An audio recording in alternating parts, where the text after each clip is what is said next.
చేతిలో దుబాకీ పట్టుకుని కనపడ్డ వాళ్లనల్లా కాల్చి పడేస్తానని బెదిరిస్తాడు. అమాయక ప్రజల్ని పరుగులు పెట్టిస్తాడు. దొరికిన కాడికి దోచుకుంటాడు. కానీ పోలీసులు మాత్రం అతగాడికి తమదైన స్టైల్లో చెక్ పెట్టారు.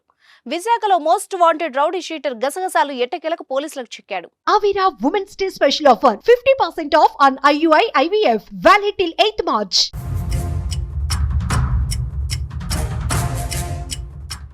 దండుపాళ్యం బ్యాచ్ నంటూ డమ్మీ పిస్టల్ తో బెదిరించి ఖరీదైన ఫోన్లు రాబరీ చేస్తున్న ధోని సతీష్ అలియాస్ గసగసాల్ని పోలీసులు అరెస్ట్ చేశారు.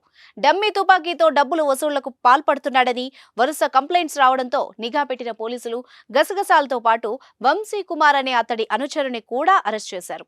రౌడీ షీటర్ అకృత్యాలు ఏంటో డీసీపీ మాటల్లో మీరే వినండి. ఒక రాబరీ కేసు కంప్లైంట్ వచ్చింది. ములగడ పవన్ కుమార్ అనేటువంటి వ్యక్తిని అతను ఈ యొక్క డమ్మీ పిస్టల్ తోటి బెదిరించి ఆయన దగ్గర 2,500 రూపాయల క్యాష్, అదేవిధంగా ఒక మొబైల్, అతని దగ్గర నుంచి ఐఫోన్ ఒకటి కళ్ళం దగ్గర తీసుకోవడం జరిగింది. చాలా పెద్ద యాక్టివ్గా ఉన్నటువంటి రౌడీ షీటర్.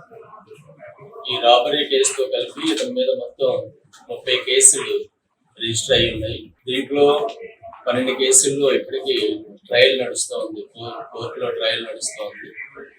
ఇంతకు ముందు అతని మీద పీడీ యాక్ట్ కూడా 2015 సంవత్సరంలో ఒక 3 కేసుల్లో కూడా అతని మీద కన్విక్షన్ కూడా రావడం జరిగింది.